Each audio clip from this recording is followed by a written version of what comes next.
na début ya mariage na bino bozalaki na problème ya kobota. Exactement. Bosali plus de 10 ans bobotaka te.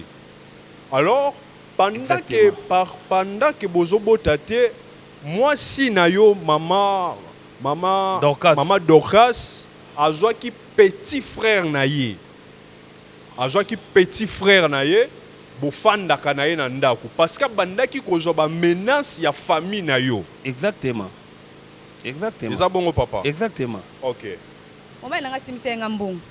Mbongo wana nga na bombango. Mais place na tia mbongo wana na moni mbongo te. To luki na ndako to tuni batu. Batu bawanga ni ke mutazi mbongo te. Po mbongo ebele wana ndimi te. Po so petit frère nanga zo mbongo mais azitozana esika moko te. Mais à cause de ça déplacé et toi quelque part. Mais biso ni on tous ensemble tous esika moko. Place mbongo ke eyebani te. Petit frère ya madame o azalaka na ndako ye mutayibi mbongo wana. Ambo?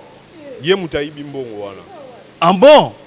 Mutayibi mbongo wana eza petit frère ya madame. Voilà maintenant. Voilà maintenant. Pesa mfo ya papa. Problème ngana mbayi nanga pour ani. Pour les bino ba prophète bozalaka so bomingi bato lingo zo raison. Au moins il est comme alonga te. Mais yo lingo zo ka raison. Hein papa? Mwana wana ya mubali oyo bengaka petit frère. Oh ba soit disant ça petit frère na ye. En réalité ça petit frère na été. En réalité aza mubali babimaka na ye. Aza mubali babimaka na ye. Aza mubali babimaka na ye baza na projet ya ko voyager.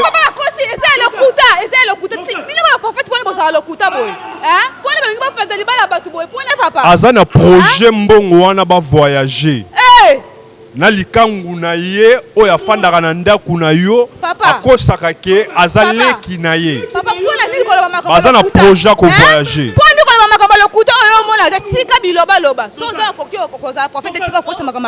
Hein papa? Osa le kuta? Oh, yo yebi ndeko na ngate, yo yebi leki na ngate. Bon, namoni ingénieur Dav. 4 émissions. Kata programme, kata. Ingénieur kata namoni désordre au côté. Ingénieur Dav kata. Namoni batwangi ba bunda s'il vous plaît. Ingénieur kata. Namoni ba Ati on la sisi mbongo ngweza kati ndako. Papa prends le kuta. Kuna ni le kuta ko sala makam. Hein? Ozo mérite on sa prophète. Obeta été. Eza le kuta kosi. Le kuta. Oh, ozo prophète le scroll. Kuna ni le kuta boy. Oh.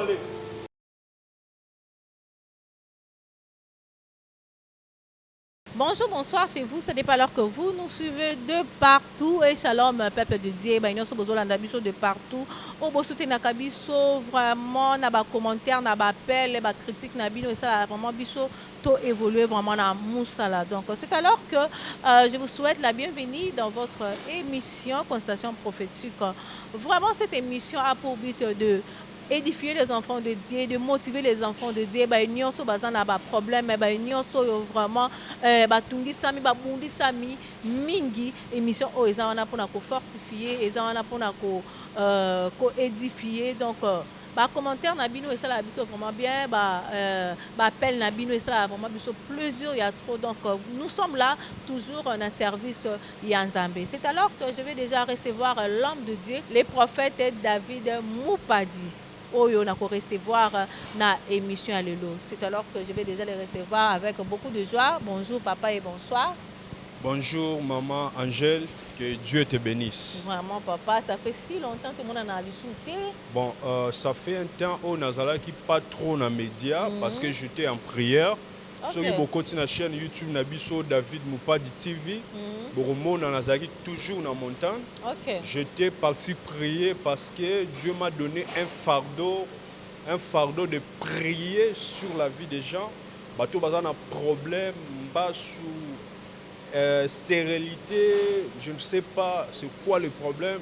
Zamba pesi biso mandat wana. Après ça que recommandation. Après oui, après certainement après biso mandat ya kobikisa parce que na ministère oyo parce que mosala nzambe nyonso aza na particularité na ye mosala nzambe de la même manière chaque docteur aza na spécialité na ye mosala nzambe nyonso aza na spécialité oyo nzambe abengela ye parce que biso nzambe abengi biso na ministère ya guérison et puissance c'est-à-dire quand on prie même moto akufaki asekwi quand on prie lorsqu'il y avait des problèmes automatiquement à l'immédiat il y a des solutions. Prophète mingi ba komi kaka ngai na sana domaine ya délivrance na sana domaine ya puissance na sana domaine ya pourquoi et comme bon ba tunyo ba komi kana eloko moko ba kanga mele yango. Bon ce que moi je peux dire biso nyonso tokoza la ba prophète mais biso nyonso toza na même grâce té. OK. Mais tout le monde a ba prophète ba kanga mi kana grâce moi ya lobby konde tozo mon ami Kolo. Bon, le prophète Bakangami na grâce à l'objet que ça m'a bêté. Le prophète basé belé, mais il y a aussi des cas, il y a des dimensions. Parce que au dans la même situation, au benga ba prophète et belé pour bikate, aux il y a noté mais sur au benga nzamba bikisio. OK. Vraiment papa so batie pena muta kufa. C'est quoi à l'immédiat. Alors, ce que je peux dire, mutu na mutu, azana mutu oyo nzamba bongisa pa bika. C'est-à-dire maladie ya monsieur X ou Y pour abika. Yeso ki nzamba lobaka za prophète David ato tamboli. Ce que ça prophète David mu pas il faut ka ngai na boni. Te lelo vraiment comment nzamba tiaka batu po j'ai toujours l'habitude de dire chaque bénédiction a toujours une porte. Pour entrer dans une bénédiction, il faut avoir une porte. On doit ouvrir une porte pour nous dans la bénédiction. Alors, Nzambe a fait grâce wana ya kozala lipamboli pour na ba famille belé partout les coins du monde. Ya kozala porte, ya guérison, porte mwana mutu et dérangeaka. Azana problème sida bazobika. Alors, je ne sais pas toujours ça les lango publicité déjà au bixi ya sida basé belé sur beaucoup na chaîne na biso YouTube David Mupad romona ba image ça et puis na rosenga bo s'abonner massivement na chaîne na biso David Mupad TV place au bato sida bazobika bato ya maladie ya ndenge na ndenge bazobika partout les coins du monde donc bazobika par la foi ou bazobika parce que nzambe aibisaka ngai tanga benga ngai lobanga na kokisa. C'est-à-dire quand je déclare sur la vie d'une personne à l'immédiat mutuana zobika parce que je reçois le mandat du vin. Nzambe tanga benganga parce que chaque appel a été toujours accompagné d'un message. Ce qui papa bengi mwana c'est-à-dire azana makambo ebisa mwana. Alors quand Dieu m'a appelé, il m'a dit lobanga na kokisa, c'est-à-dire derrière ma parole, il y a une puissance qui accompagne ma parole. Quand je déclare sur la vie d'une personne, automatiquement Fabika. Donc c'est ça. Vraiment. Alors papa, olobi nini oza mutu ya domaine ya délivrance paix puissance. Nde outi koloba lobi ke ba debeli ba tobika à travers na yo. Mais lelo to somona makio na ko bembe na ba église. Muta biki bo elobi to moni sur na église te. Muta yaki bo ayaki malade lelo to moni sur na église te. Et ça phénomène nini parce que tout le monde en gopé partout dans des télévisions, tout le monde appelle à l'église. Qu'est-ce qui se passe vraiment étant que toi le vrai on t'a pas si mandat pour na kobi qui s'appelle Planzam. C'est vraiment une question pertinente. Il fallait qu'ils aient là toujours. Alors, ce que moi je peux vous rassurer, à travers l'homme de Dieu, le prophète David on peut même vous donner leur adresse. Même adresse na bango vérifier si réellement babika. Alors si toi tu doutes, appelle-moi sur mon numéro plus 243 85 27 21 884. Si tu as problème na ou mela. Au moment que nous avons un crédit, au lingo meka benga bon total soko obika te. Même aux alibana mboka benga obika. Vraiment par curiosité, vraiment papa n'engana tuna sous question oyo vraiment nazo mona ngo ezo sala mingi. Toyebaki na kala ba pasteur so aza monzimi na ye monzima azwi problème akei kotala ye koassiste ta mosusu bapesi ye quelque chose. Mais aujourd'hui tozomona ngo te na bapaster na biso ya kilelo, on peut dire ça, ya lelo po alanda monzimi oyo aza pauvre eza pasi, po alanda monzimi oyo aza ta na mwa mutuka moko boye ayebi ke so asambeleli ye mo epakolamu eza wana okoloba nini na Maman Angèle, Bible lobby soki gauche epesi droite eyeba te. OK. D'habitude, nous, quand on fait le bien, on n'a pas besoin de filmer ça. OK. On n'a pas besoin de médiatiser combien de bandes en haut temps qui sera à l'université. OK. On n'a pas besoin... Maman Angèle, non, j'allais je demander, dis ceci. Lorsqu'on parle de bandimi, nous, à l'église, on n'a pas les bandimi. Nous, on a besoin des croyants. Parce qu'un mondimi, c'est une personne qui croit seulement, il est là pour croire. Mais nous, on forme des croyants. Les bateaux, ils vont faire asseoir Jésus dans leur cœur. Mais tu dois comprendre. Alors,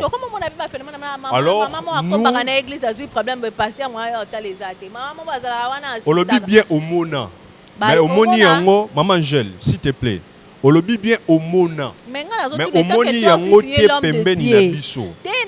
Par rapport à phénomène wana ezola sama mingi osama mingi. On a tout le que l'homme de Dieu phénomène wana esala mingi. Toi tu peux dire quoi na phénomène wana au ce que moi je peux dire problème boye ataka na église assistara au cas où ce que moi je peux dire ce que moi je peux dire soutenons-nous toza wana na mokili pe pona kosungana ceux qui ndeko za na problème tokoki ko assister s'il est malade azangi ya kolia sunga ye parce que toza pe na structure moko to na stosala so ko na chaîne na biso YouTube ko mona yango o to sunga ba femme veuve na ba orphelin.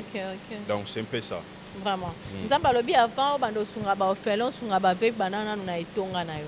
Mais to sunga ba te belé on n'est pas là tous on a besoin ta roya kotanda ba tunyoso to sunga au to pesa ba mituka o to pesa ba mabelé on n'est pas là on n'est pas obligé à roya kotanda bango nyoso awa. Vraiment. Ouais. C'est alors que je vais demander aussi une question to moni actualité vous a circulé sur le toit par rapport aux pasteurs, aux hommes de Dieu, en particulier toujours pasteur Moïse Mbiye, qui était là à sa prédication au Tomona qui va dire et l'Obamaki par rapport aux lébrés. Les lébrés, ça veut dire qu'on a landé, les bâtiments mis à part. Au Basaranini, Basanganaka. Selon la Bible, Basanganaka. Pour passer la moi bamelaka pour passer la moi lingomba moko boy o bazana pour détruire na conteste na ye à lobby tout le monde va pasteur ba télé mais na moni pe mai kamba il passe avec une vidéo pour ya koyebisa ye ka lobby mabe na moni ba mususu ba sali l'homme de Dieu ba lobby mususu ko ba lobby ka ye pas à salité ba mususu ba lobby ko ba benge na Rwandais ba pesi mbongo. Bon, merci beaucoup pour la question. Je crois que Isa, peut-être, je crois, la dernière question, si oui, je ne me trompe pas. Ok, merci beaucoup, Maman Angèle, pour la question. Je crois, ok, gloire à Dieu. Alors, très rapidement, je vais répondre à ça. Le plus important n'est pas de dire que celui-ci a tort et celui-ci a raison. Nous, on n'est pas là pour juger. Ici, nous ne sommes pas dans un tribunal. Alors, ce que moi je peux dire, j'ai suivi très bien la vidéo de l'homme de Dieu, le pasteur Moïse Mbiye, que je salue en passant. Alors, il a dit ceci, pour ne pas interpréter en dehors de sa pensée, de son contexte, il a dit ceci. Si on doit changer ou soit on doit modifier la constitution pour l'intérêt du peuple, là, il est d'accord. Maintenant, si on doit modifier la constitution parce qu'on doit concevoir le pouvoir pour l'intérêt de certaines personnes, là, il n'est pas d'accord. Moi aussi, sur ce point, je partage le même avis. Maintenant, kobenga batata nyoso wana baza ba les prêts là moi je ne suis pas d'accord avec ça parce que ce sont des hommes de Dieu.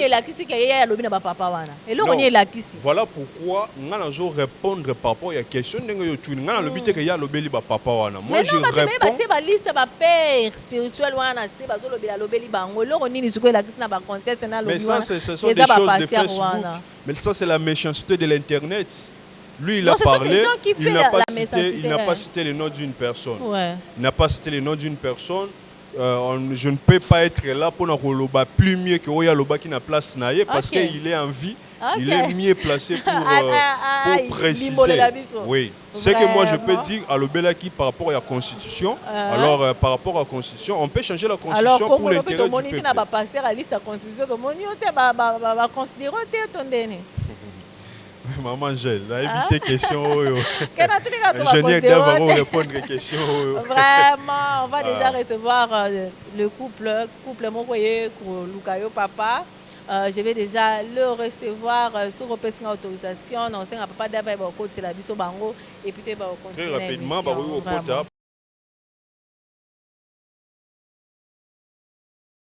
Vraiment de retour dans votre plateau, dans notre plateau vraiment de consultation prophétique, papa, couple bango yo vraiment baya qui ko visiter yo oyamba bango. Bonjour papa. Oui, bonjour maman journaliste. Oui, Kimi Ezali. Comment on a M. Crispin? Maman, vous se présenter? Oui, comment on a Dorcas? Matissa Mungongo, s'il vous plaît. Maman Dorcas. Ok, maman Dorcas. Bon. Europé sa papa micro, aloba, et l'eau connaît sali keba, il y a une consultation prophétique. Vraiment. Oui, merci prophète. Je vous remercie parce que normalement dans une entreprise assis, mais je ne peux pas citer le nom de l'entreprise en question. Bon, il y a eu un problème. Souvent, tu as vexé mon la banque. Bon, namoni qui est côté na travail patron puisque je travaille avec les sujets ando-pakistanais. D'habitude, je suis côté na banque. Bon, Nathalie que tous les bien. Bon, mon temps où il qui est vexé dans la banque et qu'on quitté. Par conséquent, nous qui mbongo ezalaki na valeur ya $9,400. Na pesa qui madame Asimba abomba mbongo wana. Bon. Subitement ndenge na pesa madame mbongo, il y a de cela 2 semaines passées. Tout comme déjà à terme de façon qu'il y en a qui ont déposé mbongo wana na banque. Nde nazo senga madame Mbongo azolo banga azo mona mbongo wana te bon je ne sais pas na ndaku nde to vandaka ya zana ba ndeko ne mibale mwasi na mobali nga zana petit frère nanga d'ailleurs lui il est à l'université là-bas azana homme afrika tanga vraiment souvent te mais mbongo ne zo mona na te bon j'ai vite compris que je ne pouvais pas aller dans des maisons là pour essayer un peu de voir. Vu étant que homme de Dieu, dans la chaîne YouTube, nous avons une consultation prophétique pour savoir qu'est-ce qui ne va pas. Donc, raison nanga liboso na bino yango puisque soki mbongo ne monanité nazo risquer ba kanga ba biloko nanga musu naza nango. Donc c'est un peu ça. Merci beaucoup papa na lanzio na boke binyoso.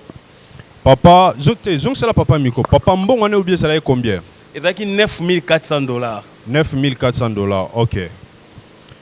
Donc, oyo komona ngai pour que na ebisa yo place mbongo wana kei. Oui, na landaka yo na chaîne YouTube. OK. Na landako mingi. Merci beaucoup papa. Mais mbongo wana ebungi te? Mbongo wana eza toujours na ndako na yo? Merci, merci prophète, merci. Nazom panda ke Merci. Oh my God. Chanderia bro. Nazom mona mbongo wana eza kaka na ndako na eke libanda ndako na yo te. Parce que na début ya mariage na bino, bozalaki na problème ya kobota.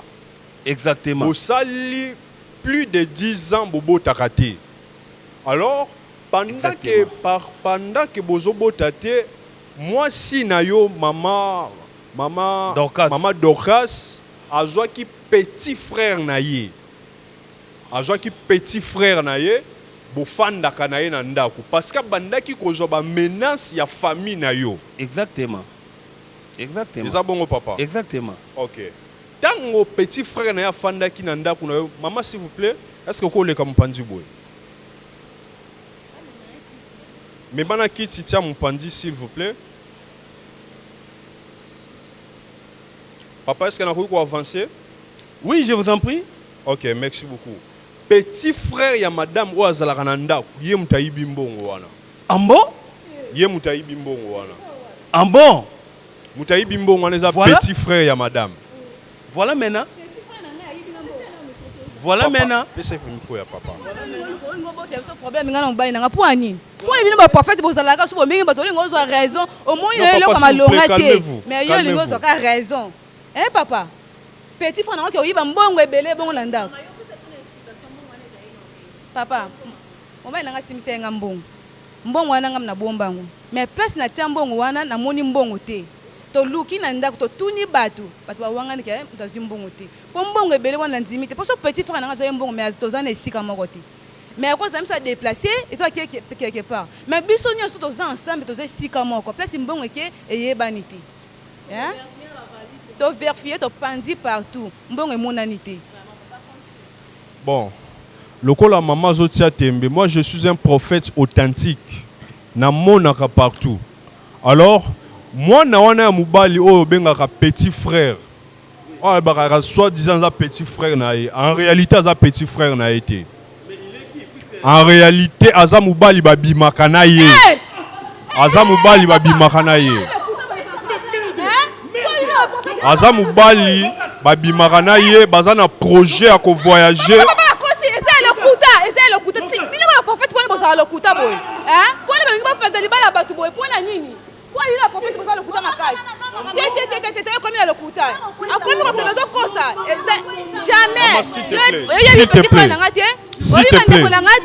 S'il te plaît, maman Yoka, Yoka.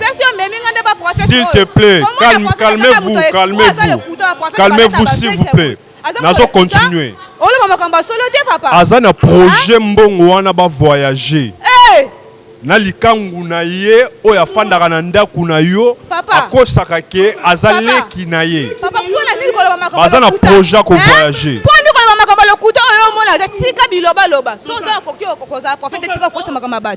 Papa, oh, yo yebi ndeko na ngate, yo yebi leki na ngate. Bon, namoni ingénieur Dav. 4 émissions. Kata programme, kata. Ingénieur Kata, namoni désordre ezokota. Ingénieur Dav Kata. Namoni bato bangi babunda s'il vous plaît. Ingénieur Kata, namoni bangi babunda.